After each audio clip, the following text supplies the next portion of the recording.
जी अस्सलाम वालेकुम, lecture 89 start करें। अच्छा भाई इधर आओ, बैठ जाए भाई। अच्छा मुहतरमा, कल वाला होमवर्क उम्मीद है हो गया होगा। अब जरा आज दोनों मॉडल से एक सवाल ट्राई करते हैं, तो फिर इंशाल्लाह सारी बातें जो है ना रिवाइज भी हो जाएंगी और जहन में बैठ भी जाएंगी। कॉस्ट मॉडल में प्रोविजन की इंक्रीज डिक्रीज हिट करती है एसेट को। बोलें, कॉस्ट मॉडल में प्रोविजन की इंक्रीज डिक्रीज हिट करती है एसेट को। अगर मजदूरों को पैसे देने ज्यादा पड़ रहे हैं तो फिर लायबिलिटी बढ़ा लें, एसेट भी बढ़ जाएगा। अगर मजदूरों को कम पैसे देने पड़ रहे हैं तो लायबिलिटी कम कर लें, एसेट भी कम हो जाएगा। दूसरी बात, ये रिवैल्यूएशन मॉडल की प्रोविजन के साथ एंट्रीज नहीं है, ये रिवैल्यूएशन मॉडल की आईएस 16 वाली एंट्रीज हैं। ये अगर आपने नजर मार लिया तो मार लें। सरप्लस आता है तो asset debit surplus credit, loss आते तो पीएनएल डेबिट एसेट क्रेडिट। और अगर सरप्लस आ जाए पहले से लॉस पड़ा हो तो लॉस खत्म कर दें, बाकी सरप्लस रिकॉर्ड कर दें। और अगर लॉस आ जाए और पहले से सरप्लस पड़ा हो, सरप्लस खत्म कर दें, बाकी लॉस रिकॉर्ड कर दें। ये जो मैंने एंट्रीज की हुई है ब्लैक से आपके सामने, ये प्रोविजन की नहीं है, ये तो आईएस 16 की नॉर्मल एंट्रीज हैं। अब मैं आपके सामने करने लगा हूं प्रोविजन की एंट्रीज। अच्छा, रिवैल्यूएशन सरप्लस एक क्या होती है? अच्छा, क्या मैं कह सकता हूं प्रोविजन का कम हो जाना, मजदूरों के पैसे कम मांगना भी एक खुशी है? इस खुशी को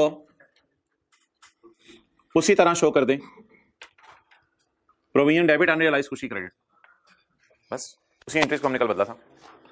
और अगर पहले से लॉस पड़ा हुआ है तो पहले लॉस को खत्म करके फिर खुशी रिकॉर्ड करें। लेकिन प्रोविजन कम हो रही है, प्रोविजन कम, तो प्रोविजन डेबिट बस। रिवैल्यूएशन लॉस है, क्या है? गम है। ये जो गम है रिवैल्यूएशन लॉस, एक और भी तो गम हो सकता है जिंदगी में, वो क्या हो कि मजदूर ज्यादा पैसे मांगे, प्रोविजन इंक्रीज। जो कल हमने बात की थी एसेट मार्केट में, मेरे ही एसेट लॉस पे आते, मेरे ही मजदूर ज्यादा पैसे मांगते हैं, प्रोविजन क्या कर गई? इंक्रीज कर गई। तो फिर अगर प्रोविजन इंक्रीज कर गई है तो प्रोविजन तो क्रेडिट होगी, प्रोविजन इंक्रीज कर रही है तो प्रोविजन।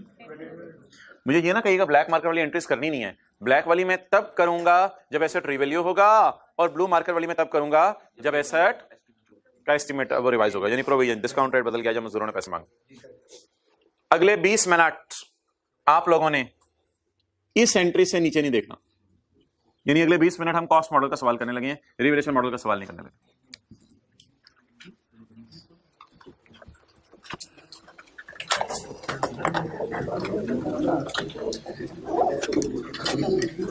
पेज 371 पे आ जाएं।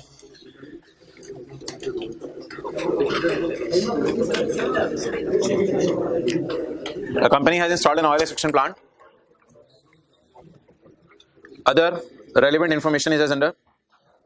It is purchased and installed on January 13 when the prevailing market-based discount rate is 10%.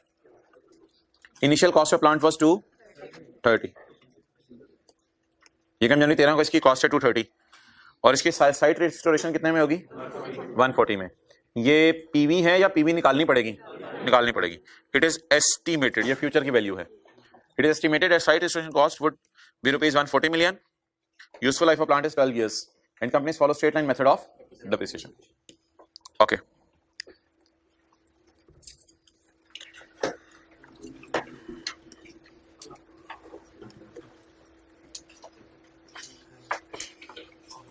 अच्छा, ये आपने ना स्काई ब्लू से हाईलाइट कर लिया करना सवाल शुरू होते ही कि हम कॉस्ट मॉडल फॉलो कर रहे हैं या रिवैल्यूएशन मॉडल फॉलो कर रहे हैं। तो हम अभी कौन सा मॉडल फॉलो करें?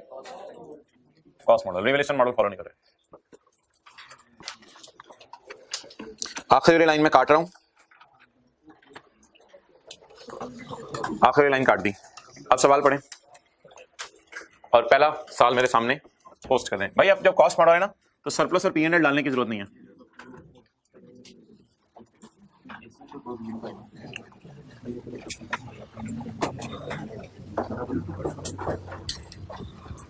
ये सरप्लस और पीएनएल वाले कॉलम की मैं जगह छोड़ रहा हूं आपके ऐसे समझने के लिए, लेकिन बनाना भी कोई नहीं है आपने।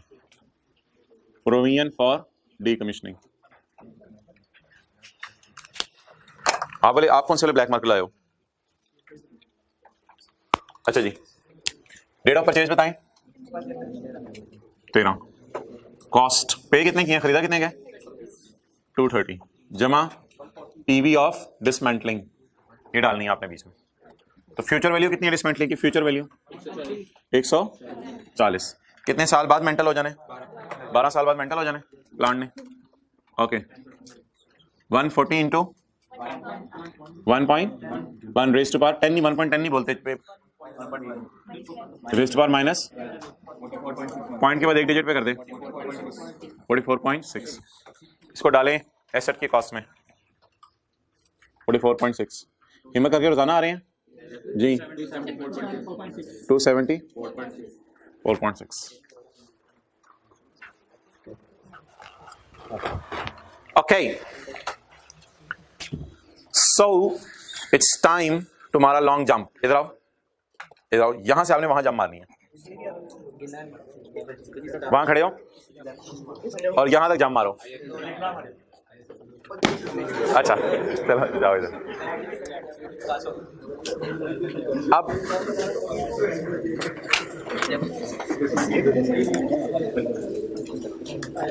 On 30/17 estimate of site restoration cost was revised to 10 million. ये जो एस्टीमेट रिवाइज हुआ है साइट रिस्टोरेशन का, ये साल के शुरू में हुआ है, साल के एंड पे हुआ है, या साल के मिड में हुआ है, साल के मिड में हुआ है। 30/2017 हमारा साल तो 31 दिसंबर 17 है, तो इसके मिड में हुआ है। ओके एसेट का परचेज किया है 13 में, एंट्रीज किस साल की करनी है 31 दिसंबर 17 की। और साइट रिस्टोरेशन का एस्टीमेट कब रिवाइज हुआ है 30/17 को। अब बता दें जी किस साल की जर्नल एंट्रीज मांगी हैं 31 दिसंबर 17 के साल की। अब आप मुझे बताएं पूरा सवाल करें या सिर्फ 17 की वर्किंग्स भी कर लें तो काफी है। पूरा सवाल करने की जरूरत नहीं कि 13 के डिप्शन अलग निकाल लूं, 14 के डिप्शन अलग निकाल लूं, 15 के डिप्शन अलग निकाल लूं, 16 के डिप्शन अलग निकाल लूं, ये वाला करने की जरूरत नहीं है। तो एकदम हम जंप मारते हैं क्योंकि हमें सिर्फ किस साल की एंट्रीज चाहिए 17 की। बताएं जी कहां से कहां तक जंप मारूं, कितने साल की जंप मारूं, कितने साल की जंप मारूं। कितने लोग कह रहे हैं 4.5 साल गिन लिया, हाथ खड़ा करें। 4.5 साल की जंप गलत है, 4.5 साल की जंप नहीं मारेंगे, 4 साल की जंप मारेंगे क्योंकि हमें पहले 6 महीने के डिप्शन की भी एंट्री करनी है हमारे साल की। तो 4.5 साल की एकदम जंप मार के इधर नहीं आ जाएंगे। मैं 1 जनवरी 13 पे खड़ा हूं, अभी भाई ने छलांग मारी थी, मैं 1 जनवरी 13 पे खड़ा हूं तो भाई ने जरा ज्यादा छलांग मारी थी। 1 जनवरी 13 पे खड़ा हूं तो 1 जनवरी 17 पे जंप मारूंगा क्योंकि इस साल की तो मैंने एंट्रीज करनी है। तो 1 जनवरी 13 पे खड़े होके 1 जनवरी 17 तक की जंप मार लेते हैं, फिर उसके बाद 6-6 महीने की जंपियां भी मारेंगे, वो इकट्ठे मारेंगे इंशाल्लाह। अच्छा आप बोलें जी किस किस साल की डिप्शन चाहिए 13 की, 14 की, 15 की, 16 की, 4 साल की डिप्शन चाहिए। तो अब मैं ऐसा करता हूं 1 जनवरी 13 से 31/12/16 यानी 4 साल की अकमुलेटेड डेप्रिसिएशन कॉस्ट में से माइनस कर देता हूं ताकि बुक वैल्यू आ जाए मेरी। तो लेस अकमुलेटेड डेप्रिसिएशन, 4 साल की अकमुलेटेड डेप्रिसिएशन। तो कॉस्ट बोलें 4.6। अगर मैं 274.6 को 12 से डिवाइड करूं तो मोहतरम ये कितने साल की डिप्शन देगा 1 साल की। ये कितने साल की डिप्शन देगा 1 साल की। लेकिन मुझे कितने सालों की चाहिए पूरा 13, पूरा 14, पूरा 15, पूरा 16। I need depression of 4 years 91.5। अब डेट्स वगैरह डाल दें, बीवीज वगैरह निकाल लें। 31/12/16 कैरिंग अमाउंट 183.1। प्रोविजन आप खुद ही निकालें फिर आगे मूव करते हैं।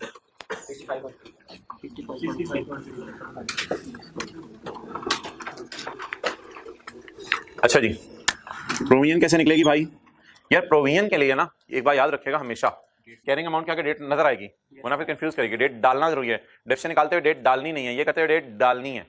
तो कैरिंग अमाउंट बताएं प्रोविजन की कैरिंग अमाउंट किस दिन की चाहिए।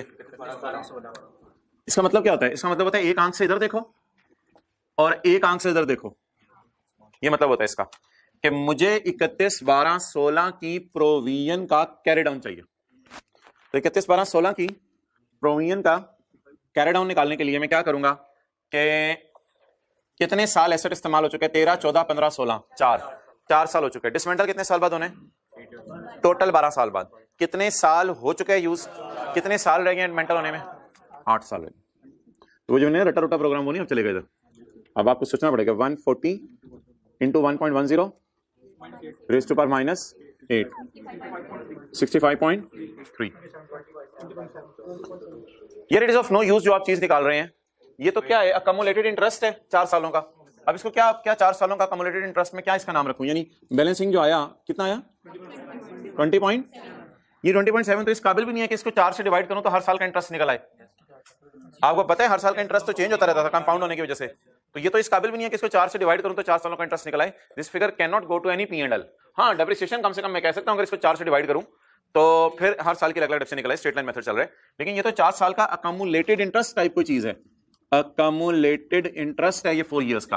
बट आई थिंक ना ये जरूरत थी, ये जरूरत थी, दोनों की जरूरत नहीं है, लेकिन ये इसलिए निकालनी पड़ी कि इसकी बुनियाद पे ये आनी है ना, तो ये इसलिए निकालना पड़ा। तो इसलिए no need of 4 year interest. 4 year interest की क्या करना है, 4 ईयर इंटरेस्ट की क्या जरूरत है यहां पे। चलें जी आगे। अब हम 31 12 16 पे लाके खड़े हो गए हैं। अब हमारे सामने सिर्फ कौन सा साल है, 17। तो हमने 17 के साल को सिर्फ सॉल्व करना है अब, क्योंकि एंट्रीज भी किस साल की हैं, 17 की। तो 31 12 16 तक कोई एंट्री नहीं है। वैसे आपको बता दूं 31 12 16 तक 4 साल बनते हैं तो ये 9 एंट्रीज हुई होंगी। 4 साल बनते हैं, 9 एंट्रीज हुई होंगी एक एसेट खरीदने की।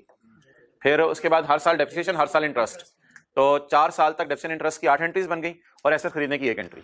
तो टोटल 9 एंट्रीज बनती हैं जो हो गई होंगी। लेकिन मुझे 9 एंट्रीज की टेंशन नहीं है, क्योंकि मुझे मांगी किस उधर ही रखो, क्योंकि मैंने से मांगी किस साल की एंट्रीज हैं, 31 दिसंबर 17 के लिए आओ।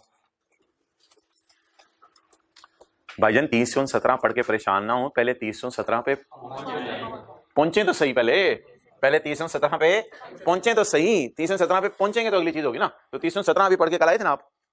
अच्छा चलो, ये तो पिछली से पिछली क्लास वाला है, आ रहे ठीक है ओके। अब जी डेप्रिसिएशन निकालें।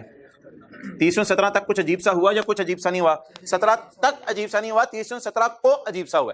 तो 30 से 17 की अभी डेट डाले बगैर, 30 से 17 की डेट डाले बगैर आपने जो है वो डेप्रिसिएशन निकालनी है। लेकिन the method is guys still straight line, there is no change in method. So पकड़ द कॉस्ट, पकड़ द लाइफ। लेकिन ये कितने अर्से की डिडक्शन होगी, 1 साल की। लेकिन हमें कब की डिडक्शन चाहिए, 6 महीने की डिडक्शन चाहिए। 30 से 17 तक की डिडक्शन नॉर्मल तरीके से निकालें, क्योंकि 30 से 17 तक कुछ नहीं हुआ, 30 से 17 को कुछ हुआ है, तो इसलिए 30 से 17 तक नॉर्मल तरीके से डिडक्शन निकालें, कॉस्ट डिवाइडेड बाय लाइफ। लेकिन ये फैक्टर अनलकीली साल की डिडक्शन दे देगा, तो हमें कितने महीने की चाहिए, 6 महीने की। 11.4। चलें जी, 30 से 17 की कैरिंग अमाउंट निकाल दें, रिवाइज कैरिंग अमाउंट इकट्ठे निकालेंगे। फिलहाल कैरिंग अमाउंट 171.7। चलिए जी, ये फिगर निकालें।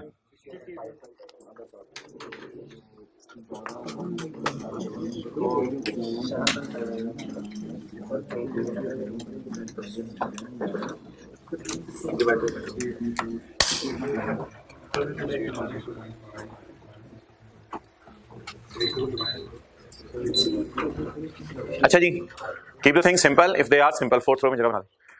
Keep the thing simple. अच्छा जी, देखें टाइम पे आएगा।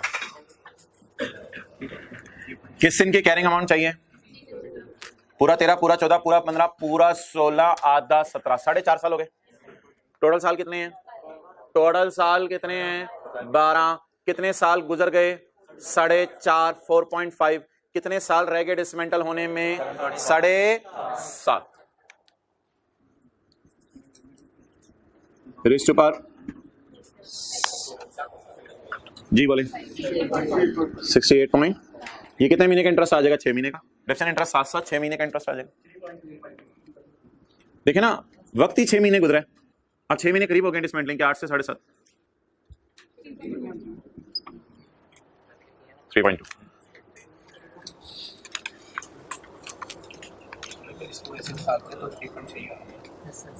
वो राउंडिंग ऑफ की वजह से आ रहा होगा, मैं भी वही देख रहा था।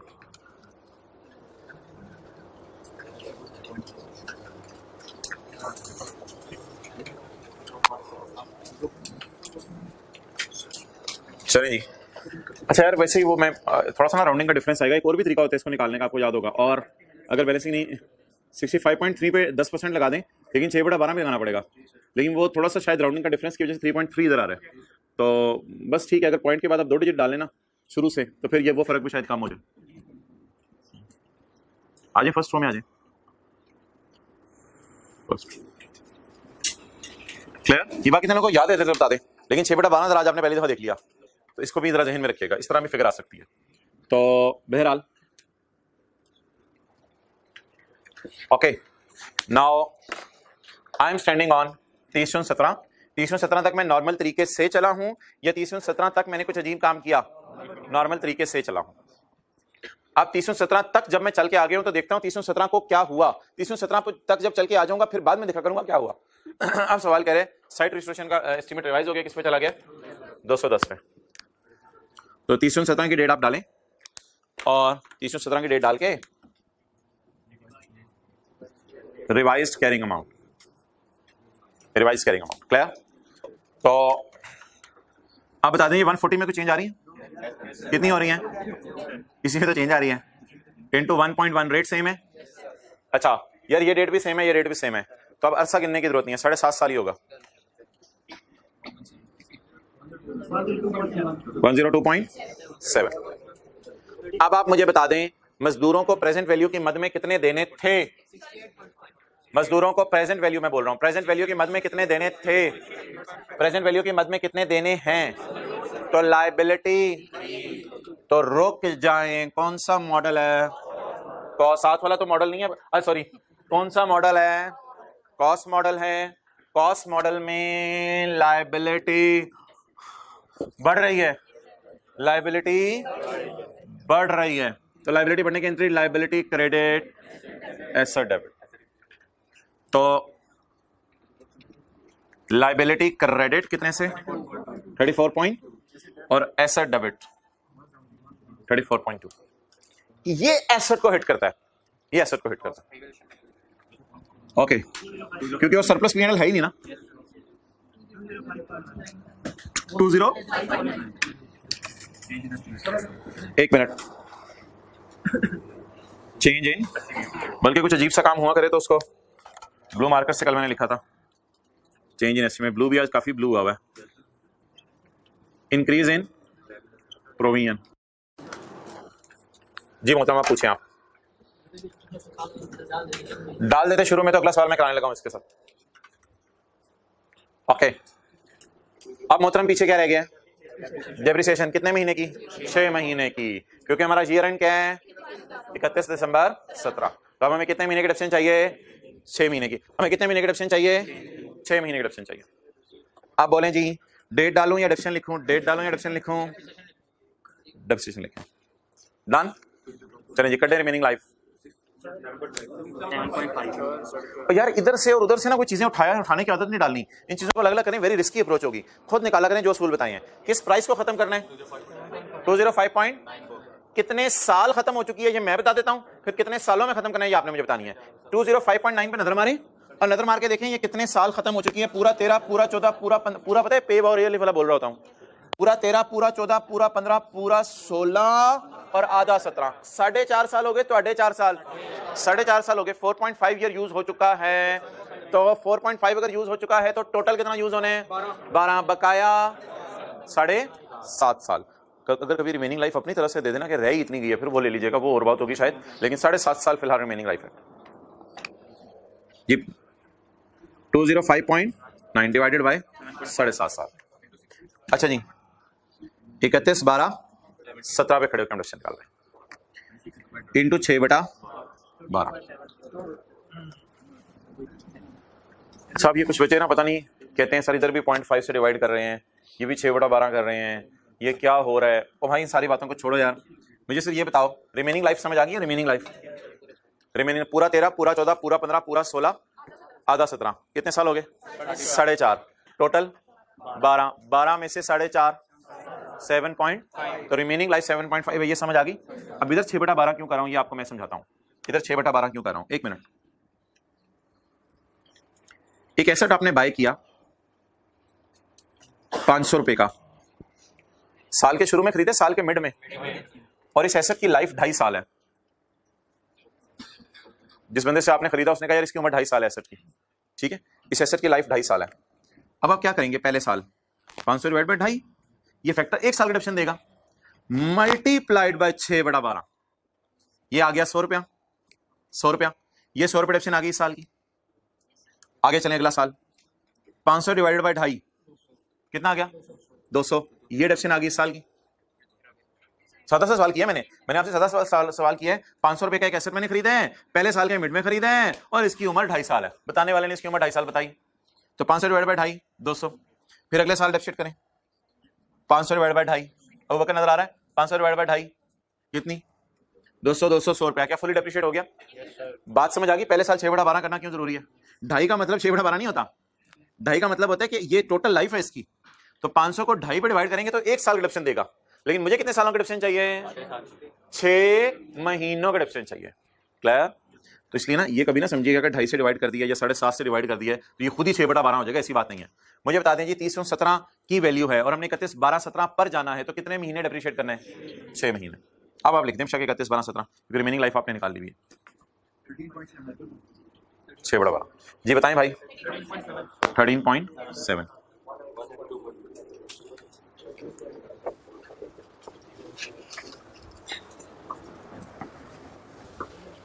इट नीड्स प्रैक्टिस, इन सवालों की प्रैक्टिस की जरूरत है होमवर्क साथ साथ करने की। ओके, अब जो डेफिनेशन आ गई तो 31/12/17 को अब रिवाइज सीए की जरूरत नहीं है क्योंकि कुछ अजीब सा हुआ नहीं। कैरिंग अमाउंट जी बोले 190.2, ये तो आसान सी, अब इसमें कुछ नहीं है। 210 इंटू 1.10 रेज़ टू पावर। अब जो है ना यहाँ आके देखा करें, पूरा 13, पूरा 14, पूरा 15, पूरा 16, पूरा 17, ठीक है, 5 साल गुजर गए, तो कितने साल रह गए? 107.8। जी बोले 5 भाई आप तो आए हुए थे, आप क्या लेट हुए हो? नहीं आए थे? अच्छा डन। चलें अब एंट्रीज किस किस की करनी है, मैं रेड मार्कर से टिक कर दूं। हमारे साल में 17 की सिर्फ एंट्रीज करनी है, तो 2 एंट्रियां डेप्रिसिएशन की, 2 एंट्रियां इंटरेस्ट की, सही है? ये पहले 6 महीने का डेप्रिसिएशन, ये पहले 6 महीने का इंटरेस्ट, ये पहले आखिरी 6 महीने का डेप्रिसिएशन, ये आखिरी 6 महीने का इंटरेस्ट, और इसकी एंट्री आपने अभी मुझे खुद ही बताई है, एसेट डेबिट प्रोविजन क्रेडिट। ये 6 एंट्रीज देख लें।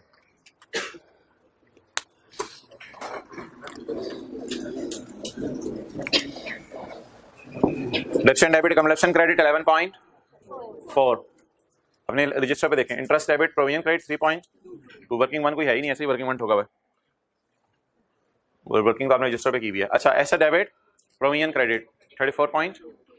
डेप्रिसिएशन डेबिट कमलेप्शन क्रेडिट और interest debit provision for decommissioning credit. चलें, ये बहुत अरसे से P&L नहीं बनाया, वो भी बना लें। P&L statement of comprehensive income, इसमें क्या आएगी? डेप्रिसिएशन और इंटरेस्ट। ये 2017 के पहले 6 महीने का, ये 2017 के आखिरी 6 महीने का, ये 11.413 डेप्रिसिएशन। ये 2017 के पहले 6 महीने का इंटरेस्ट, आखिरी 6 महीने का इंटरेस्ट 3.2 और 5.1 8.3। बैलेंस शीट मैंने सिर्फ 1 साल की बनाई है, P&L भी 1 ही साल का बनाया, दो दफा इसलिए आ रही थी, डेप्रिसिएशन के अलग अलग निकाली हुई है। तो बैलेंस शीट 1 साल की एज एट 31 दिसंबर 17 की। एसेट 192.2, प्रोविजन अभी शायद 7 साल अभी रहते हैं, इसलिए नॉन करंट लायबिलिटीज में शो किया है।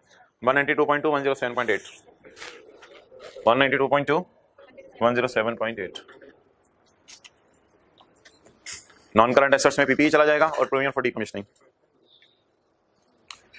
ये क्या आ गई प्रोविजन फॉर डीकमीशनिंग की? Carrying amount. ये क्या आ गई प्रोविजन फॉर डीकमीशनिंग की? Carrying amount. इंशाल्लाह क्लास के एंड पे बात करेंगे इसकी टैक्स बेस पे, ठीक है। आईएएस 12 के साथ भी तो इसको मिक्स करना है ना, प्रोविजन फॉर डीकमीशनिंग को। ओके, तो आप बता दें जी ये हमने क्यों डाली है entry asset debit provision credit? इसलिए कि कौन सा मॉडल यूज हो रहा था। आप किसका सवाल करते हैं? रिवैल्यूएशन मॉडल का एक सवाल रिवाइज कर लें। इस सवाल ने हमें बहुत कुछ सिखाया। सबसे बड़ी चीज जो सिखाई, mid of year depreciation in mid of year estimate change हुआ था, ना साल के शुरू में चेंज हुआ था ना साल के एंड पे, बल्कि मिड ऑफ ईयर में चेंज हुआ था। अगला सवाल पढ़ें, question 4 page 372। A company has installed a plant on seashore. It has agreed to restore the site. अब तो लीगल ऑब्लिगेशन बन जाएगी. At the end of agreement, other relevant information is under. Purchase कब की है? रेट कितना है? Cost of plant बोलें 800 million. At the time of installation, the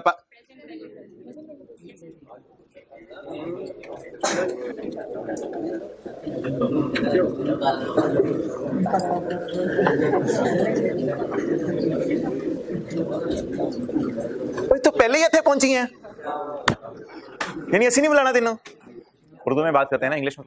you are already here, we are not suppose to call you back. हमें तुम्हें बुलाना नहीं पड़ेगा, पहले ही डिस्काउंट हुई वैल्यू है. कैसे पता चला? Eight the time of installation the PV, ये ऑलरेडी क्या है? बीवी नहीं बोलो, पीवी एक ही चीज चाहिए तुम्हें. Eight the time of installation the PV ये पहले ही क्या है? पहले ही पीवी है. The PV was 129 point. इसका मतलब है डिस्काउंट करते हैं इसको भी मसले आते हैं, इसकी भी चीजें पॉइंट में जाती हैं. अच्छा, तो डिस्काउंट करके चीजें पॉइंट्स में चली जाती है. At the time of installation तो पीवी कितनी पड़ी हुई है? 129.24. It is a policy of the company to measure the PP using the. तो हम कंफर्टेबल फील करेंगे रिवलेशन मॉडल यूज करते हुए, क्योंकि बच्चों को एंट्रीज नहीं आती होंगी और हमें ये एंट्रीज अच्छे तरीके से याद की होंगी. 2-3 दफा हमने इसकी डायग्राम बनाई होगी, तो रिवलेशन मॉडल पढ़ते हैं हम कंफर्टेबल फील करें. अच्छा ठीक है यार, ओके. होमवर्क का सवाल हमने किया होगा पिछली वाली क्लास वाला. It is the policy of company to measure PP using revaluation model. Useful life of the plant is in the company follow सीधा लिखित तरीका ऑफ डिप्रिसिएशन ऑन 31 दिसंबर 12. और पाजान 31 दिसंबर 12 तक नॉर्मल तरीके से चीजों को चलने दीजिएगा. एक साल पहले 31 दिसंबर 12 पे पहुंचे, फिर ये लाइन पढ़िएगा. पता नहीं क्या होने लगे 31 दिसंबर 12 को. पहले 31 दिसंबर 12 पे पहुंची हुई सरकारों, फिर आगे चलेंगे. इसलिए इस लाइन को छोड़ दें. Point number 5. ओके चलें जी, पकड़ें जी डस्टर और अपने रजिस्टर पे मिटाएं.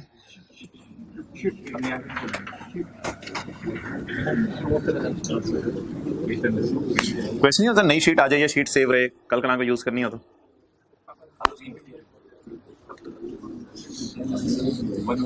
ओके चलें जी, बोले तो.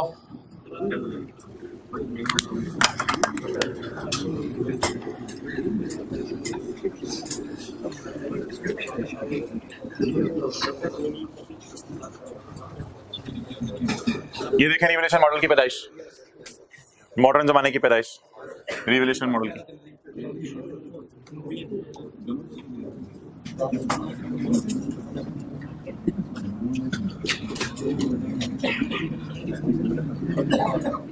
डीकमीशनिंग, साथ वाले को डीकमीशनिंग की स्पेलिंग याद नहीं है.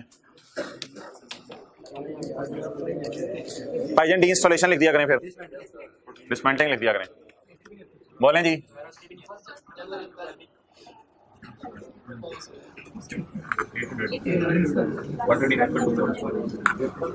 800 में क्या डालनी है भाईजान? अबू बकर यहां तक रखा करो, उस दिन एक फिगर थी, आप उधर तक यहां तक रखा करो और यहां सही है, यहां तक तो हो जाता है. अच्छा जी, उससे वो मसला होगा. Provision for decommissioning. अच्छा पीवी डालनी है, इधर डालें जी पीवी 129.24. बल्कि हम ये यहाँ निकालते होते थे तो 129 पॉइंट पहले निकली पड़ी है.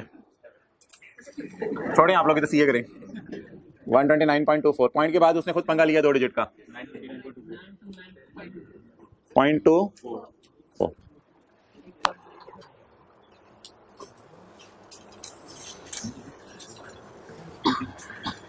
अच्छा भाई, अब एक मसला है कि अब जब अगले सालों के एंड आना है ना, तो हमें फ्यूचर वैल्यू चाहिए होती है, उसी को तो हमने डिस्काउंट करना होता है. तो इसलिए फिर मेरा मशवरा ये है कि पीवी आपने यहाँ तो लिख ली जल्दी से, लेकिन फ्यूचर वैल्यू सवाल में निकालें और निकाल के वर्किंग नंबर 1.1 समझ लें करके एग्जामिनर को फ्यूचर वैल्यू करके दे दें और उस फ्यूचर वैल्यू के बेस पे फिर सवाल सॉल्व करें. तो इसलिए फ्यूचर वैल्यू निकाल लिया करें. फ्यूचर वैल्यू अगर मिसिंग है तो निकाल लिया करें, क्योंकि आगे आपको पता है ना ये वाली फिगर यूज नहीं होती. याद आ रहे हैं? आगे अगले जो हम डिस्काउंटिंग करते हैं वो फ्यूचर वैल्यू यूज होती है. पहली वाली क्लास में 140 ही बार लिखे जा रहे थे, 140, तो वो वाली फिगर यूज होती है आगे. तो इसलिए मुझे फ्यूचर वैल्यू जरा बता दो कितनी है, बता दो.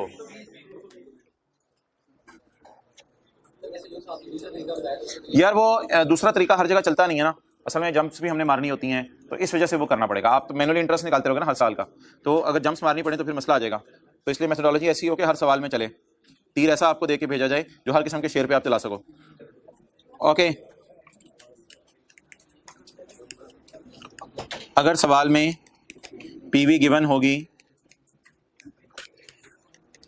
तो मैं क्या होता है बकरा, तो मैं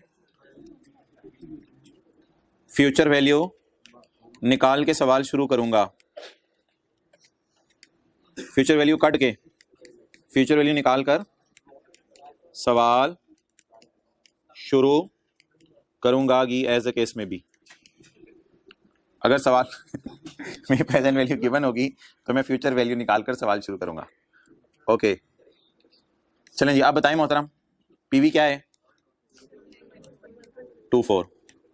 इसको आपने ये नहीं करना इंटू 1.12 रेज टू पावर -8 नहीं करना, क्योंकि अगर आपने इसको रेज टू पावर -8 किया तो ये पीवी की पीवी निकल आएगी, ये पता नहीं क्या चीज होगी।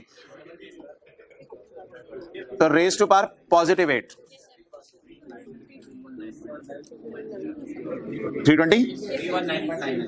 320 कर लो ना यार, वो बार बार लिखनी पड़ेगी। 319.99 320 क्या आई 320 है, ले जाए फिर इसको। अच्छा, तो यहां लिखें भाई फ्यूचर वैल्यूज, सवाल में अमेंडमेंट करें, फ्यूचर वैल्यूज 320। तो मेरी तो आपको यही सजेशन होगी कि आप सवाल को बदल लिया करें, और सवाल में अगर पीवी गिवन हो पहले क्या निकाल लिया करें? Future value.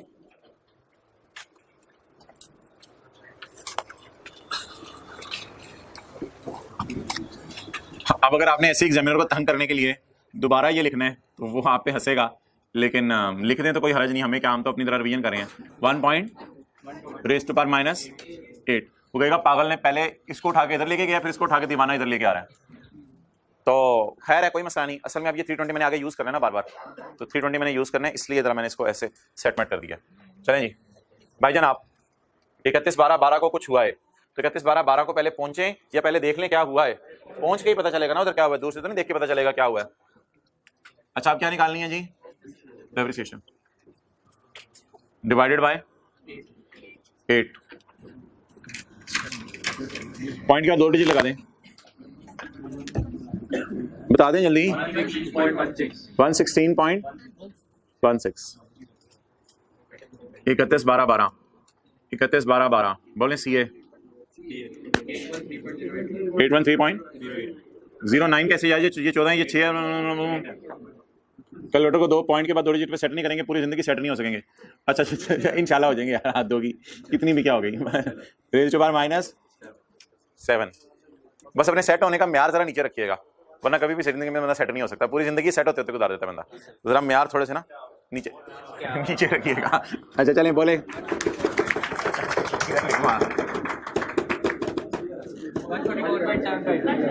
144.75। चलें जी 15.51। ओके जी, अब आप आ जाएं 31/12/12 को सवाल में देखें क्या हुआ।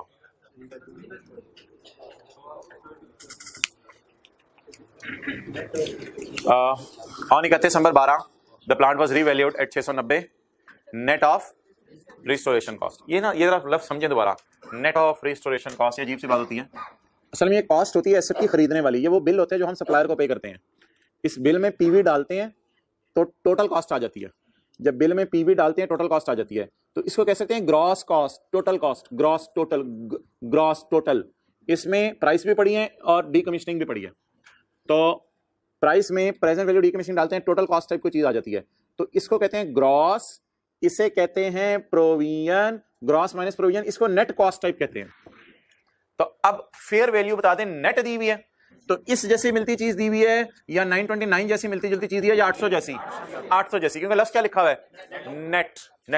आपको एक्सप्रेशन दो ना, कोई हाँ ना करो। आए थे कल आप? अच्छा तो बताओ ना, ऐसा की ये प्राइस है, इसमें प्रोविजन डाली तो ग्रॉस कॉस्ट ये हो गई। अगर ग्रॉस में से प्रोविजन माइनस कर दें तो नेट कॉस्ट ही है। अब वो वाली कौन सी गिवन है? ये भी नेट टाइप गिवन है, तो नेट इसमें से कुछ माइनस हुआ है मतलब है, वो ऐड करना पड़ेगा। ओके, तो 31/12/12 को मैं रिवैल्यूएशन करने लगा हूं या डीकमीशनिंग के एस्टीमेट में चेंज आ रही है? अगर इवैल्यूएशन करने लगा हूं तो काली वाली एंट्रीज देखूंगा। ये जो काली वाली पे नीली वाली छा गई है, नीली वाली का पर्दा उतार के काली वाली एंट्रीज मैंने देखनी है, नीली वाली एंट्रीज पर नहीं जाना। बहरहाल इधर मैं रिवाइज सीए लिखूं या रिवैल्यूड अमाउंट लिखूं? Revalued amount. मेहरबानी भाईजान। बोले जी मार्केट वैल्यू किस दिन की है? 31/12/12 की। तो जिस दिन की मार्केट वैल्यू होगी उसी दिन की पीवी उसमें ऐड करनी है। 31/12/12 की पीवी ये गिवन है, मार्केट वैल्यू पीवी बोले तो। अब मैं ये एक दिन आपको कह रहा था कि पीवी निकाल के यहां अब एसेट फेयर वैल्यू पे जा रहे हैं, तो अब एसेट की फेयर वैल्यू लिखें यहां 884.75। अब 813 वाला एसेट किस पे लेके जाना है? बहारे 813 वाला एसेट किस पे लेके जाना है? 834 पे। ये बाहर का दूसरा नाम सुने, खुशी। अच्छा, रिवैल्यूएशन नॉर्मल हलाते हैं, asset debit surplus in OCI credit. तो एंट्री करें इसकी, asset debit 21 point, surplus in OCI credit 21.67। ये एंट्री होगी इसकी। मुझे बताएं निरेशन क्या बनेगी? रिवैल्यू नहीं, ये चेंज इन एस्टीमेट नहीं होता। रिवैल्यूएशन सरप्लस, ब्लू मार्कर से मैंने कहा था जरा चेंज हो जाएगा, ब्लू मार्कर से लिख लिया है।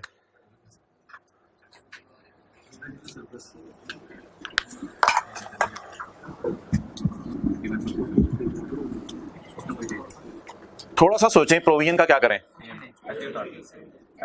एक्सेलेंट, ऐसे ही नीचे उतार लें जैसे रशीद को बुलाते हैं ना, रशीद थले आ। रोटी खुल गई क्या मतलब? ये क्या बात आपने शुरू कर दिया? ये तो गया। अच्छा जी चलें जी।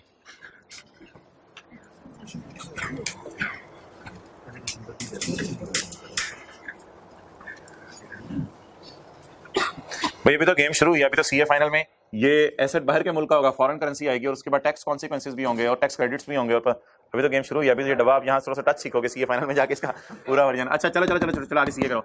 अच्छा भैया एंट्रीज बता दें यहाँ तक की जो बन रही है क्या है? बोलें, चैलेंज खुद लिया ना, करते हैं आप जैसे लोग ही करते हैं, इंसान दो आंखों वाले सीए करके बैठे होते हैं। Asset debit 929.24, cash credit 800, provision for decommissioning credit 129.24। वापस आ जाए, वापस डेप्रिसिएशन डेबिट, अकम्युलेशन क्रेडिट, वो पीछे में देख रहे वापस आया या नहीं। अब इंटरेस्ट डेबिट, प्रोविजन क्रेडिट। अगली एंट्री मेरा भाई बोलेगा वरना इसकी ऐनक मैं उतार लूंगा। खड़े हो जाएं।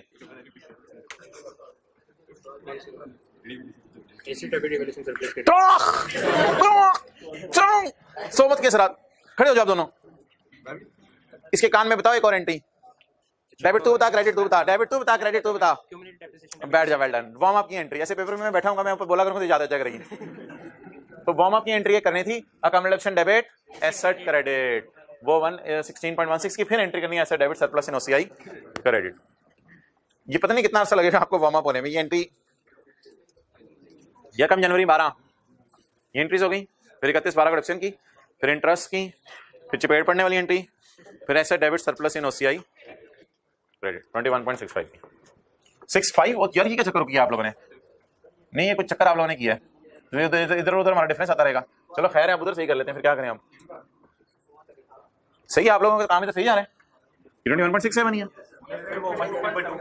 इसको 0.2 किया हुआ है, 0.24 को डिडक्शन को कितना किया हुआ है 116.2। अच्छा अच्छा, इसका 116.2 लिखा हुआ है ना, जिसकी वजह से वो आगे चेंज आया, तो कोई मसला नहीं।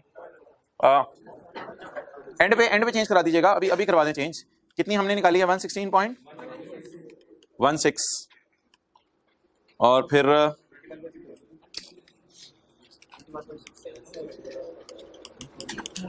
21 पॉइंट, वैसे ये तरीका सही नहीं होता, पूरी काट के करते हैं सही। अच्छा 21.67 डन। तो ये कोई नहीं, एंड पे चेंज कर लीजिएगा यार, छोड़े परे, आगे चलें। छोड़ यार, छोड़ ओके चलें जी आगे। आगे आप देखें क्या हुआ, कब हुआ, कैसे हुआ, किसने किया। एज ऑन 31 दिसंबर 13, हर साल बाद इनको कोई तकलीफ हो रही है। On 31 December 13 it is estimated that site restoration would cost rupees, estimated that it would cost 550। ये पीवी नहीं है, अब ये वही नॉर्मल तरीके से दे दी इसने। एस्टिमेटेड साइट रिस्टोरेशन 550, 320 थी, अब मजदूरों ने ज्यादा पैसे मांग लिए 550। एट टाइम ऑफ डीकमीशनिंग के टाइम पे 8 साल बाद मजदूर इतने पैसे मांगेंगे।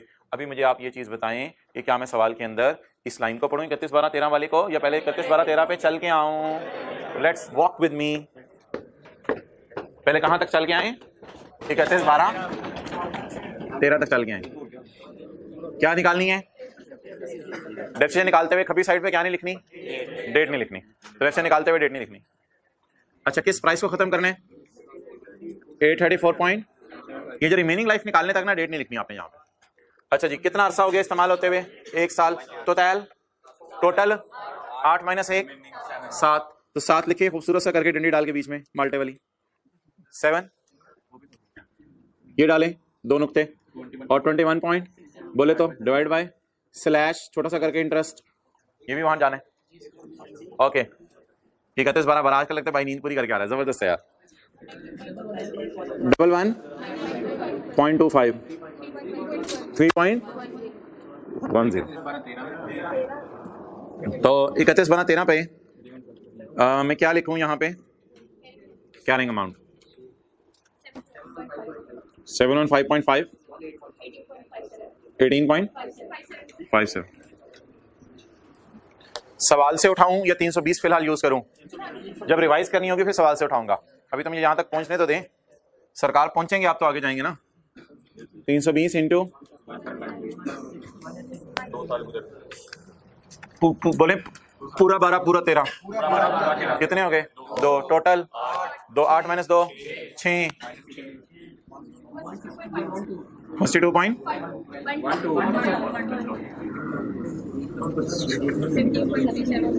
17.37। भाईजान तुसी खलो जाओ, बबलिंग कर रहे हो जेडे लग रहे मैंने। चलो खलो जाओ। नहीं आप बैठ जाओ, आप करते बबल। ओ वो एंट्री बोलो 119.25 की sir, debit debit account credit जी 3.1 की sir, revaluation surplus debit sir, retained earning credit provision debit debit debit interest expense debit provision credit. Well done, खड़े रहो। अच्छा जी, अब अगला चैलेंज आपके लिए। अब 31 12 13 को एसेट में कोई चेंज आ रही है या प्रोविजन में कोई चेंज? एसेट में चेंज आ रही है, प्रोविजन में चेंज आ रही है। एसेट हिल रहा है, प्रोविजन हिल रही है। एसेट ने उठ के अंगड़ाई ली है या प्रोविजन ने? प्रोविजन ने। प्रोविजन कितनी है जी? 550। कैलकुलेटर हाथ में पकड़ लो बस। अब इधर लफ्ज बोलो क्या है? एक भी चीज गलत बोली आपको क्लास से रिवाइज सी है। क्लियर?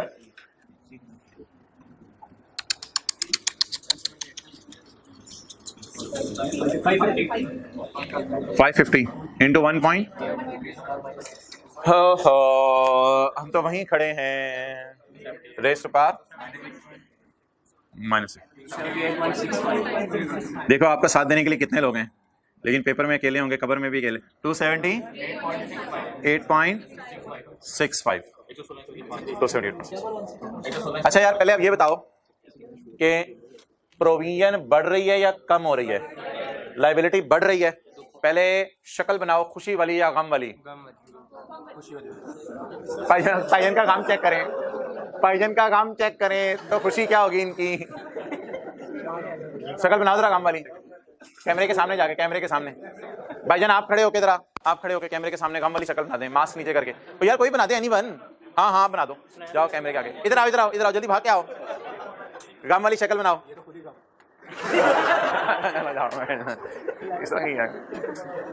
ओके, तो गम आ रहा है यानी प्रोविजन बढ़ने लगी है।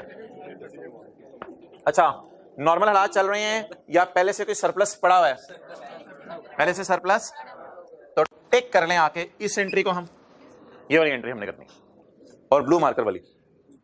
अच्छा जी, पहला काम क्या करना है? प्रोविजन बढ़ानी है जी। कितने से? 116.53। अच्छा जी, प्रोविजन क्रेडिट। पहले सरप्लस खत्म करें, बाकी नुकसान P&L में रिकॉर्ड करते हैं। 116 से लायबिलिटी बढ़ गई, पहले सरप्लस खत्म करें। ये एसेट में नहीं जाती, ये बताना था। कॉस्ट मॉडल में एसेट में जाती है, ये एसेट में नहीं जाती। पहले सरप्लस खत्म करें, फिर भी कोई नुकसान बचे ओके, अब जरा एंट्री बोलिएगा 1 मिनट। प्रोविजन, उधर देखे बगैर, प्रोविजन क्रेडिट, क्या मतलब, गम या खुशी? गम। यार इस तरह एंट्री को जिस तरह सोचने, सुने चुप करें थोड़ी देर। प्रोविजन क्रेडिट, गम, गम को इस्तेमाल करें पहले खुशियां खाने में, जब खुशियां खा चुके हैं गम और फिर भी गम बच जाएं तो गमों को डाल दें P&L में, गमों को डाल दें P&L। और ये देखिएगा एसेट पे इफेक्ट अब नहीं होगा। एसेट पे इफेक्ट किस मॉडल में होता है? Cost model. ब्लू मार्कर से लिखवा दें ये क्या हुआ है, चेंज इन एस्टीमेट। अंदाजा बदल गया ना, आपका अंदाजा था पहले 320, अब अंदाजा है 550। Change in estimate, increase in provision. Okay चलें जी, टोटल्स।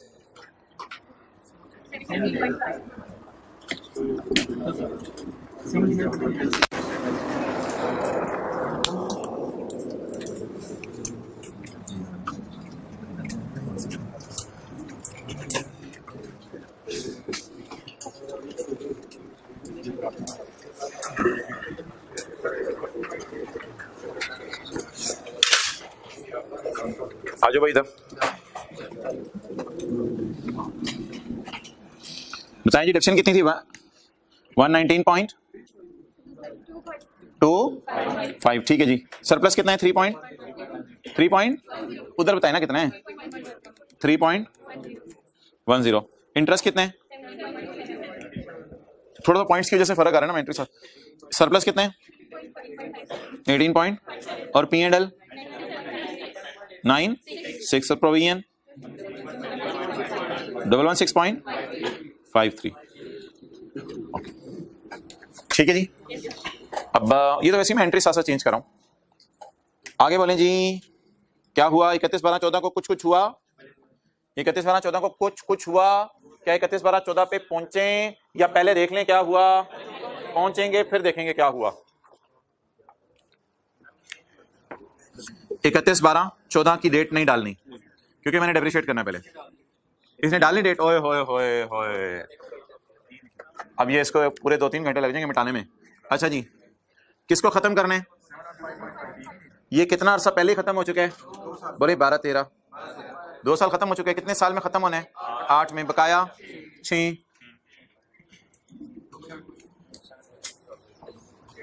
यार इसको भी खत्म किया करें ऐसा। और इसकी आपको बताया था ना एंट्री नहीं होती।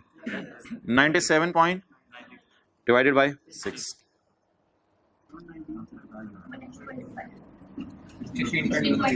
16.33। और रिवैल्यूएशन में बात की थी कि इसकी एंट्री जो है वो नहीं होती, इसको क्रॉस कर दें, यानी इसकी एंट्री नहीं करनी। यूज करना है इसको कैलकुलेशंस में, लेकिन इसकी एंट्री नहीं करनी। अच्छा जी, अब WDV निकाल लें क्योंकि डिडक्शन आ गई है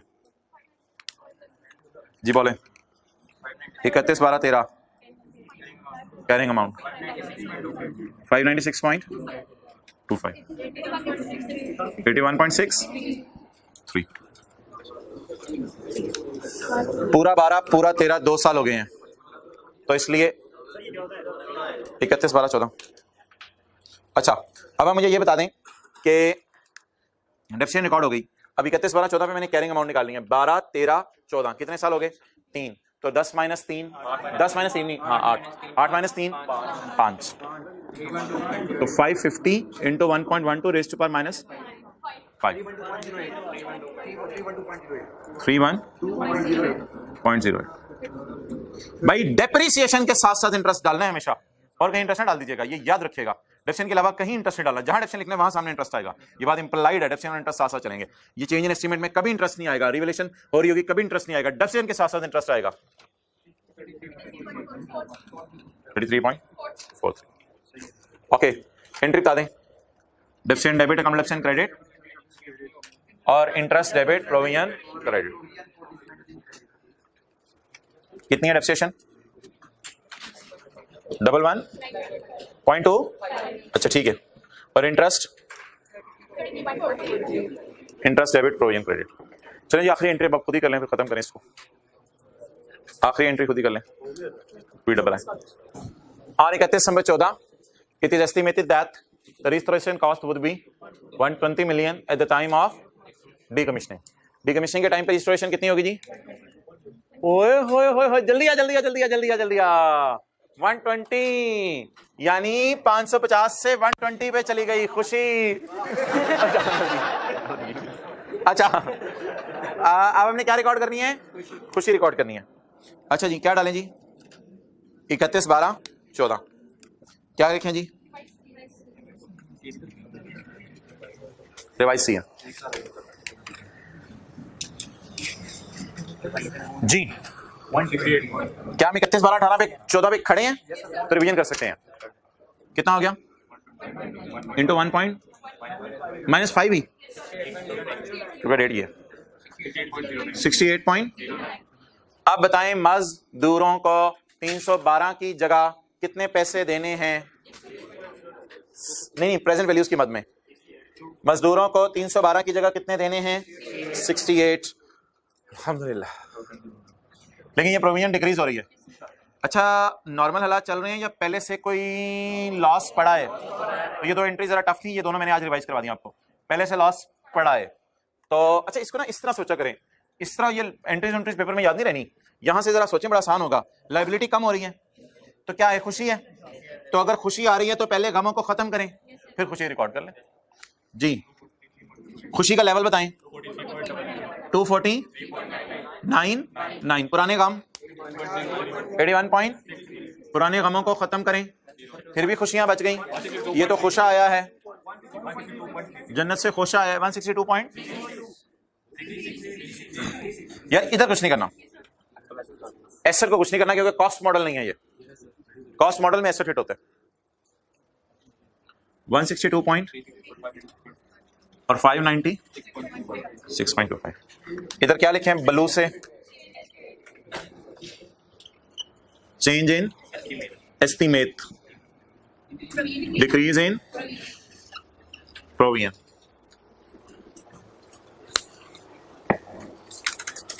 अब एंट्री बोले, देखें एंट्री ऐसे दिखा करें, प्रोविजन क्रेडिट। तो ना बोलेंगे आप अच्छा कम हो रही है तो मैंने नेगेटिव लगाना सी ना। Provision debit, provision debit, P&L credit, surplus in OCI credit, surplus in OCI credit.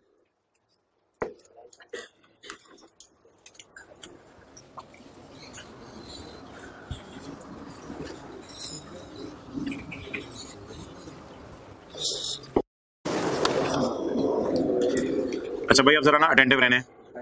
SOCI comprises of two parts, P&L and OCI।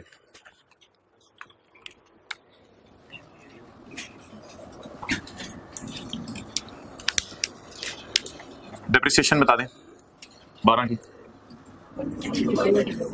13 की, 14 की। डन। इंटरेस्ट एक्सपेंस 15 पॉइंट, 13 का,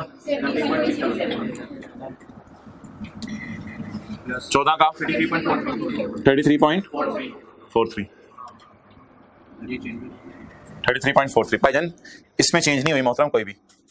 इंटरेस्ट तो वही रहा है, ये एंट्री इंटरेस्ट को हिट नहीं करती है वाली। ये जो मैंने मिटाई है एंट्रीज इंटरेस्ट को हिट नहीं करी थी। क्लियर? तो डेप्सिएंट इंटरेस्ट आ गया। तो यार डेप्सिएंट इंटरेस्ट एक लाइन से उठाया करना है हमेशा आपने, ऐसी है। जिस लाइन से आपने डेप्सिएंट उठानी है ना उसी लाइन से आपको इंटरेस्ट मिला करना है।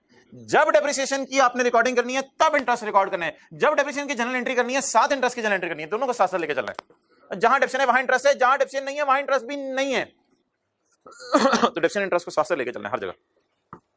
ओके बहुत बड़ी बात है। अच्छा नेक्स्ट OCI। इसके लिए ना जो ब्लू मार्कर वाली है ना उनकी मुझे जनरल एंट्रीज करनी पड़ेंगी। ब्लू मार्कर वालों की जनरल एंट्रीज करते हैं। अब एक मिनट के लिए नोट नहीं करना। बोलेंगे entry blue marker, blue blue blue, asset debit, surplus इन OCI क्रेडिट। ठीक है जी। रिवैल्यूएशन सरप्लस कितना? Provision credit, P&L debit, loss 97.96 loss आया। अच्छा provision credit, loss debit, surplus in OCI debit, surplus in OCI debit 18.57। हाँ, ऊपर वाली सारी negative है, वो तो मैं मान रहा हूं, अगर वो आपने करनी है तो वो दैट्स अप टू यू, तो मेरे पास जगह नहीं है। तो ऊपर वाली अगर आपने करनी है वो तो सारी फिर नेगेटिव है, प्रोडक्शन भी नेगेटिव, इंटरेस्ट भी नेगेटिव, लॉस भी नेगेटिव, तो पता नहीं क्या बन गया, इतना मोटा मार कर पहले से। क्लियर?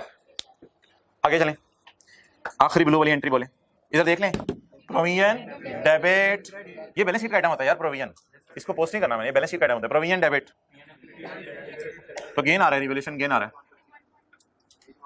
81.63। अच्छा, provision debit, P&L credit, surplus credit in OCI 160.36। चलें नोट, ये जो ब्लू वाली एंट्रीज है ना, बस इनको मैं एक दफा भी दोबारा रिवाइज करा देता हूं।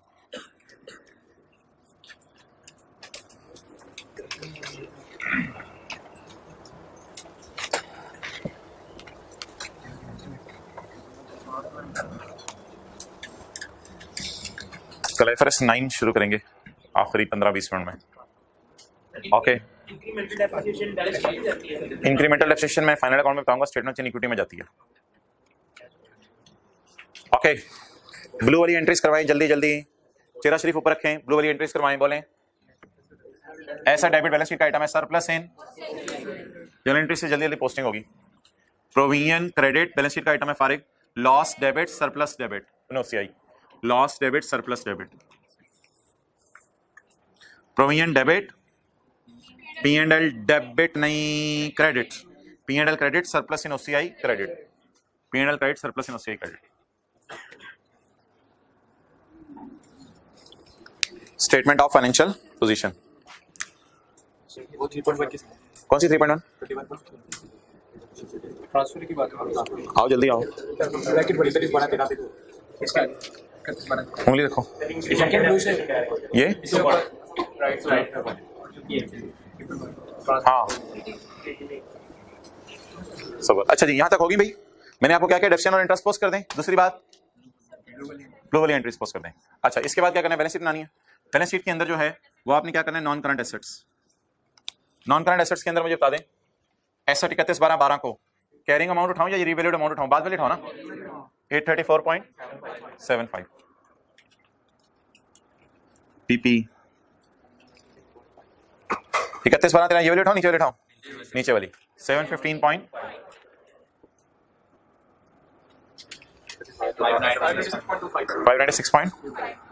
और मेरा मशवरा इसी के सामने वाली प्रोविजन भी उठा लें, इसी के सामने वाली प्रोविजन भी उठा लें, जिसके सामने आपने ये फिगर उठाई है, इसके सामने वाली प्रोविजन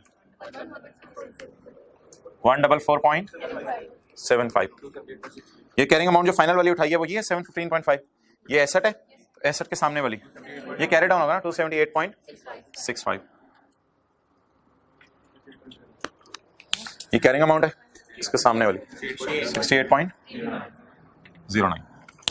ओके, और इक्विटी के अंदर, इक्विटी के अंदर share capital, share premium, retained earning और रीवैल्यूएशन सरप्लस, और रिवैल्यूएशन सरप्लस, रिवैल्यूएशन सरप्लस भी इसी के सामने वाला, रिवैल्यूएशन सरप्लस भी इसी के सामने वाला। असल में एज ऑन जो होता है ना, एज ऑन, वो एज ऑन ही होता है, उसमें और दूसरी को राय नहीं होती। तो मैंने आपको पता है ये उठाया बैलेंस शीट के लिए, ये उठाया बैलेंस शीट के लिए, और ये उठाया बैलेंस शीट के लिए, और इसी लाइन में से सारी बैलेंस शीट बननी है। आप बता दें जी, एसेट उठा लिया, प्रोविजन उठा ली बैलेंस शीट के लिए, एज ऑन सरप्लस बताएं, ये फॉर द ईयर था, और ये क्या है, लेकिन मैं इस चक्कर में पढ़ नहीं रहा, पेपर में इतना टाइम ही नहीं होना, बस जहां से एसेट उठाया, जहां से प्रोविजन उठाई है, वहीं से एज ऑन सरप्लस उठा लें 21.67। आगे यहां पे सरप्लस है ही, P&L उठाते नहीं ये पे, अच्छा छोड़ें, अच्छा भाई ये आ गया, P&L नहीं उठाते 162.36। तो ये जो मैंने 1 2 3 4 5 6 7 8 ये जो 8-9 फिगर्स आपके सामने लिखे हैं, ये लाइन से उठाई है सारी हर साल। यार ये ना कोई पूछे surplus debit retain earning credit कहां जाता है, ये स्टेटमेंट इन इक्विटी में जाता है, ये P&L और बैलेंस शीट के दरमियान एक चीज हम बनाएंगे किसी दिन, ये वहां पे जाएगी 3.1 की entry, surplus debit retain earning credit. तो ये P&L और बैलेंस शीट के मुंह पे आपको कहीं नजर नहीं आएगा 3.1, ये स्टेटमेंट इन इक्विटी में जाएगा इंशाल्लाह, और स्टेटमेंट इन इक्विटी में देखेंगे आने वाले दिनों में कैसे जाएगा। तो बैलेंस शीट के लिए, अच्छा P&L के लिए क्या हिंट हो गया, इंटरेस्ट और डेप्शन इकट्ठे उठा लेना। अगली बात, जो ब्लू वाली चीजें हैं डिफरेंट सी, उनकी डबल एंट्री जहन में सोचनी है, साथ साथ पोस्ट करते रहना है। बैलेंस शीट के लिए तो कोई साइंस नहीं, बैलेंस शीट में क्या करना है, क्लोजिंग डेट्स ढूंढनी है और उसके नीचे वाली आने वाली सारी चीजें उठा रही हैं।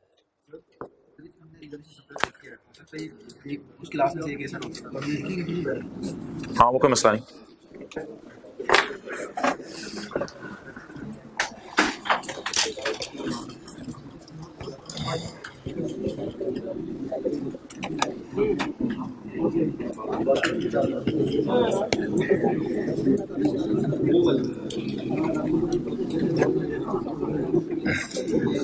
अच्छा भाई ये कैमरा इधर लाओ।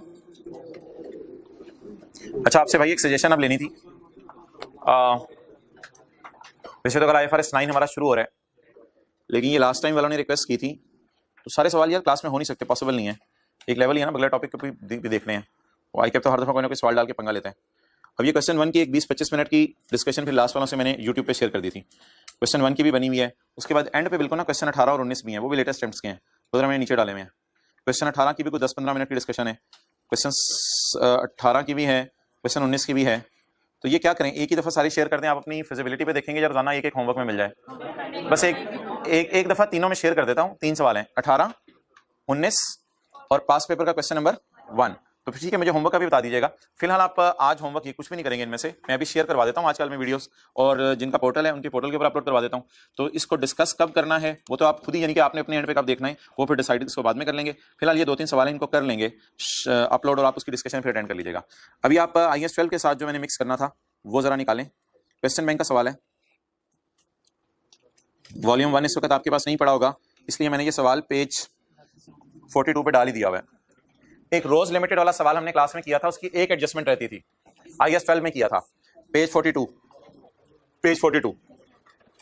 ये नई किताबों में डाला हुआ है मैंने। क्वेश्चन 10 है हमारा, पेज 42 पे। असल में ये क्वेश्चन 9 है पास पेपर का IAS 12 का, रोज लिमिटेड वाला, जिसकी एडजस्टमेंट भी डबल आया है और वो हमने छोड़ी भी थी।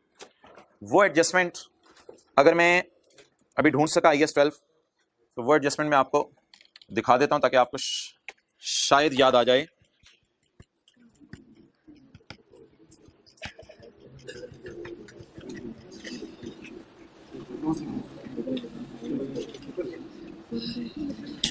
ये देखें रोज लिमिटेड वाला, इसमें एक काफी लेंथी सी डिस्कशन थी। स्काई ब्लू वाली चीज हमने छोड़ी हुई थी, और ये येलो वाली चीज की ऑन यकम जुलाई RL सोल्ड 1 ऑफ 4 बिल्डिंग्स, 4 में से एक बिल्डिंग बेची थी, याद आ रहा होगा।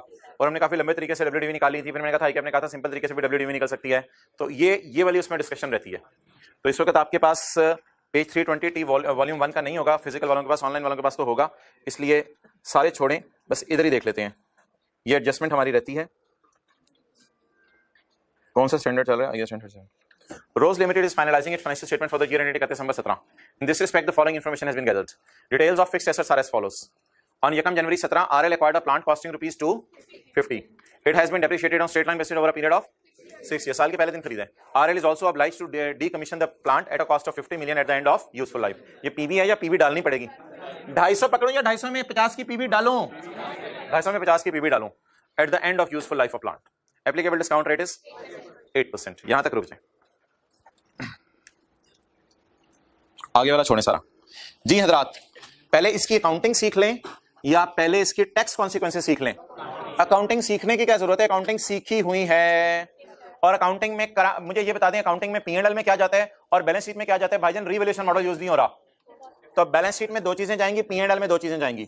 बैलेंस शीट में क्या जाएगा? एसेट, और P&L में उसकी डेप्रिसिएशन, और बैलेंस शीट में जाएगी प्रोविजन और P&L में उसका इंटरेस्ट। तो बस ये 2 चीजें P&L में जाएंगी, 2 चीजें बैलेंस शीट में जाएंगी। अब हमारी डिस्कशन किस एतबार से होगी? बैलेंस शीट में एसेट की टैक्स बेस कैसे आनी है और बैलेंस शीट में प्रोविजन की टैक्स बेस कैसे आनी है, एक ये डिस्कशन होगी हमारी। दूसरी डिस्कशन होगी कि P&L के अंदर अकाउंटिंग वाले क्या लेके जा चुके हैं। P&L में अकाउंटिंग वाले लेके जा चुके हैं अकाउंटिंग वालों की डेप्रिसिएशन और इंटरेस्ट। टैक्स वाले देख लेते हैं P&L में क्या लेके जाएंगे, वो बड़ा बात की बात है। तो P&L पहले अकाउंटिंग वालों का मजबूत होना चाहिए और बैलेंस शीट अकाउंटिंग वालों की मजबूत होनी चाहिए। और बात बड़ी आसान सी है, बात कोई टेक्निकल है ही नहीं, इसलिए ये सवाल मैंने आपको करवाना भी नहीं, इसको सिर्फ मैं आपके सामने शो करने लगा हूं। जैसे आप कहते हैं साथ वाला शो करने आया आज, तो ये सिर्फ आपके सामने मैं शो करने लगा हूं।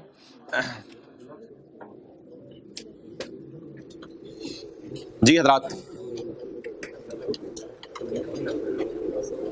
बोले जी।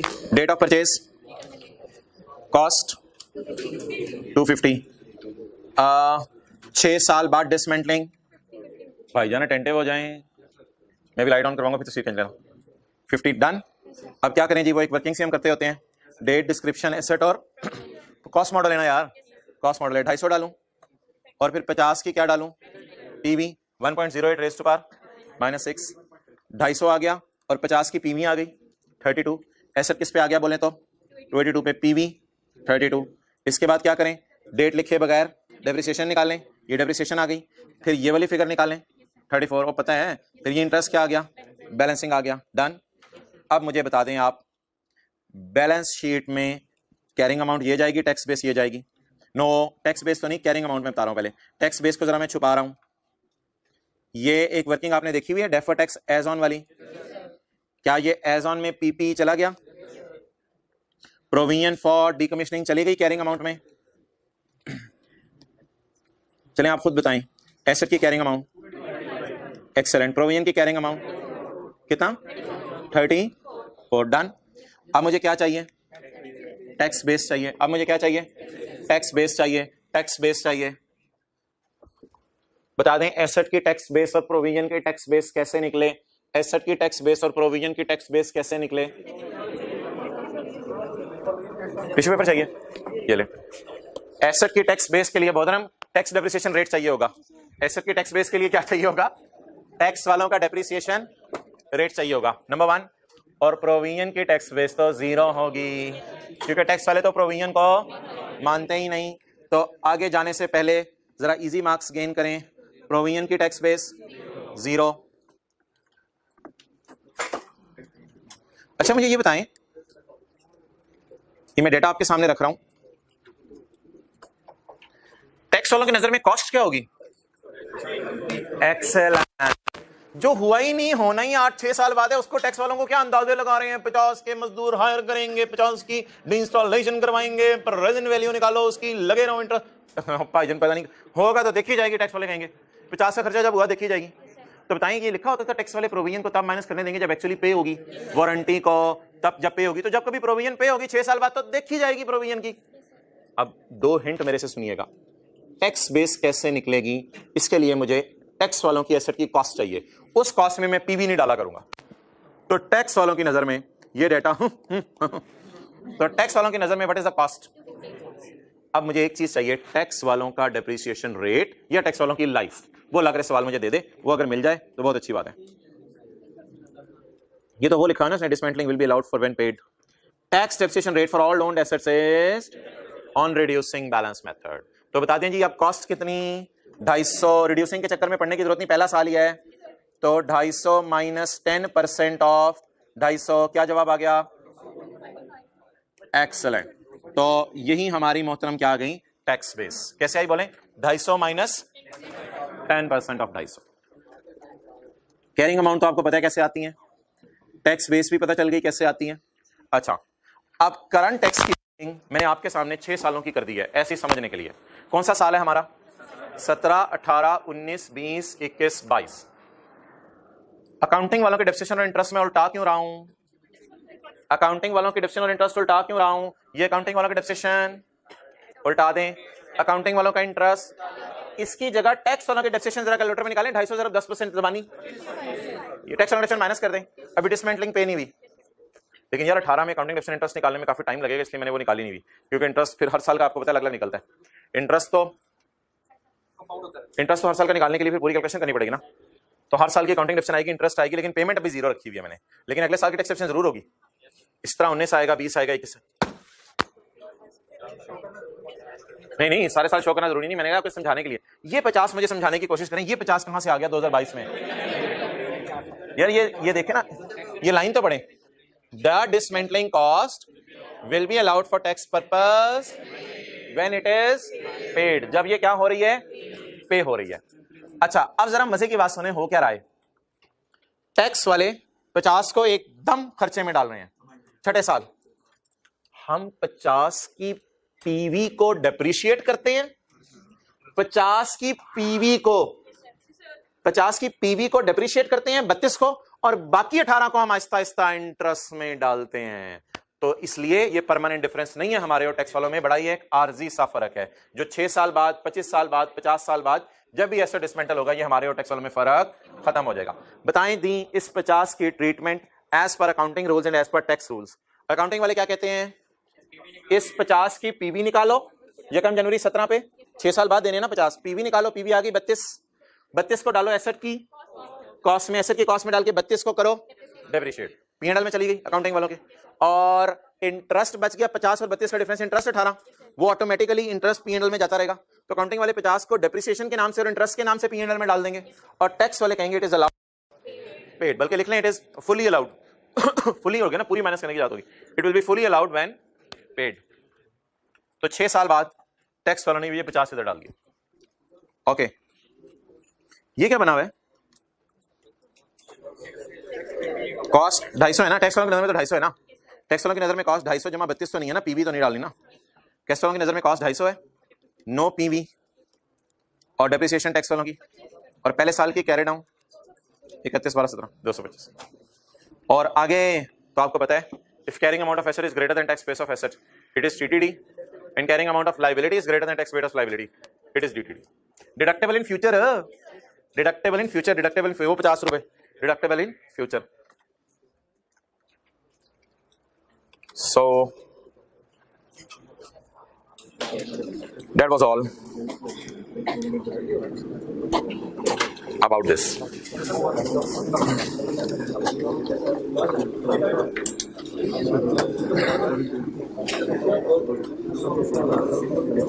पेज नंबर 28, पेज नंबर कुछ नहीं पढ़ा रहा, और ये जो सारा लिखा हुआ है पेज नंबर 28। भाई ये पेज नंबर 28 पे क्या हेडिंग दी हुई है, इफ्रिक 1, क्या एक हमने पढ़ा था SIC 32, वो था इंटेंजिबल्स में वेबसाइट कॉस्ट। तो इंटेंजिबल था बड़ा स्टैंडर्ड IS 38, उसमें वेबसाइट के बारे में बताया नहीं हुआ था, तो स्टैंडर्ड इंटरप्रिटेशन कमेटी ने SIC 32 लॉन्च कर दिया। फिर जब नया जमाना आया तो स्टैंडर्ड इंटरप्रिटेशन कमेटी का नाम बदल गया, जैसे IS का नाम IFRS पड़ गया, तो स्टैंडर्ड इंटरप्रिटेशन कमेटी का नाम बदल के international financial reporting interpretation committee बन गया। तो अब ये इंटरनेशनल फाइनेंशियल रिपोर्टिंग जो कमेटी है, इसको सबसे पहले लोगों ने ये मसला हाईलाइट किया था, भाईजान डीकमिशनिंग समझा दो, तो इसने फिर एक सफा लॉन्च किया था जिसका नाम था changes in decommissioning and restoration liabilities, provision for decommissioning liability. IFRIC 1 mainly addresses, ये सारा इफ्रिक 1 ही था जो हमने कर लिया। IFRIC 1 mainly addresses how an entity accounts for subsequent change to the amount of liability that may arise from revision in timing of estimated cost. Timing हमने नहीं बदली कि प्लांट 6 नहीं 10 साल बाद डिसमेंटल होने, टाइमिंग भी बदल सकती है, अमाउंट तो हमने बदली है, और change in current market rate भी बदला है हमने। अगर एसेट हेल्ड है किस मॉडल पे, तो asset debit provision credit, entries मिट चुकी हुई है, एसेट डेबिट प्रोविजन क्रेडिट। और अगर डिक्रीज करिए liability, provision debit asset credit. एक छोटा सा कॉन्सेप्ट, अगर आप एसेट डेबिट कर रहे हो ना, तो कहते हैं डर है कि एसेट इतना ही डेबिट ना कर देना कि एसेट ही बहुत महंगा हो जाए, तो एसेट को इंपेयरमेंट टेस्ट से जरूर गुजार लेना।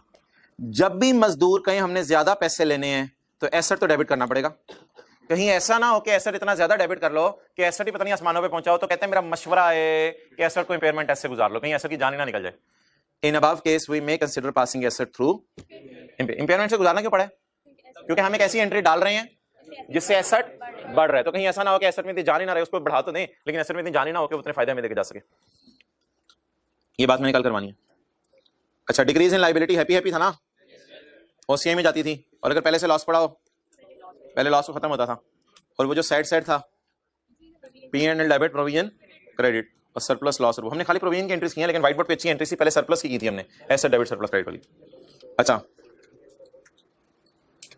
जरा अगले सफे में डिस्क्लोजर्स, अच्छा अच्छा एक minute, unwinding of discount P&L में दिखाना है एज अ फाइनेंस कॉस्ट, ये देख लें, इंटरेस्ट P&L में दिखाना है as a finance cost. Unwinding of discount क्या नाम रखा था इसका, डिस्काउंट खुल रहा है, डिस्काउंट खुल रहा है, तो बता देंगे डिस्क्लोजर दो, इसके जबानी याद करें डिस्क्लोजर। पहला डिस्क्लोजर बोलें, अनवाइंडिंग ऑफ डिस्काउंट यानी कि interest is recorded in P&L as finance cost, ऊपर इंटरेस्ट लिख लेना, unwinding of discount, interest P&L में जाता है एज अ फाइनेंस कॉस्ट। दूसरी बात, page number 29, capitalisation under borrowing cost is not permitted. इस इंटरेस्ट को एसेट की कॉस्ट में नहीं डालना, क्योंकि पहली लाइन में क्या लिखा है, कहां डालने हैं, P&L में डालने हैं। भाईजान बोरिंग कॉस्ट स्टैंडर्ड था, एसेट को काबिल इस्तेमाल हालत में लाने के लिए बैंक से लोन लेना पड़ा है। ये काबिल इस्तेमाल हालत में लाने के लिए नहीं है, ये तो डिसमेंटलिंग की कॉस्ट की प्रेजेंट वैल्यू है। तो एसेट तो ये पहले दिन से ही काबिल इस्तेमाल हालत है, तभी तो इंस्टॉल करके चला रहे हैं, तो इसलिए इसका बोरिंग कॉस्ट से तुक नहीं है। तो दो लफ्ज बोले, ये इंटरेस्ट को P&L में डालेंगे और कैपिटलाइज नहीं करेंगे, और कैपिटलाइज बल्कि क्या एंट्री करेंगे, इंटरेस्ट डेबिट प्रोविजन क्रेडिट लिखें। इंटरेस्ट को P&L में डालेंगे, इंटरेस्ट को कैपिटलाइज नहीं करेंगे। Class over. Homework, 1 minute homework. अच्छा ऑनलाइन में तो मैं अपलोड कर देता हूं, बड़े इंपॉर्टेंट सवाल होगा, लेकिन आपको भी मैं देख के बता देता हूं। बंद करो।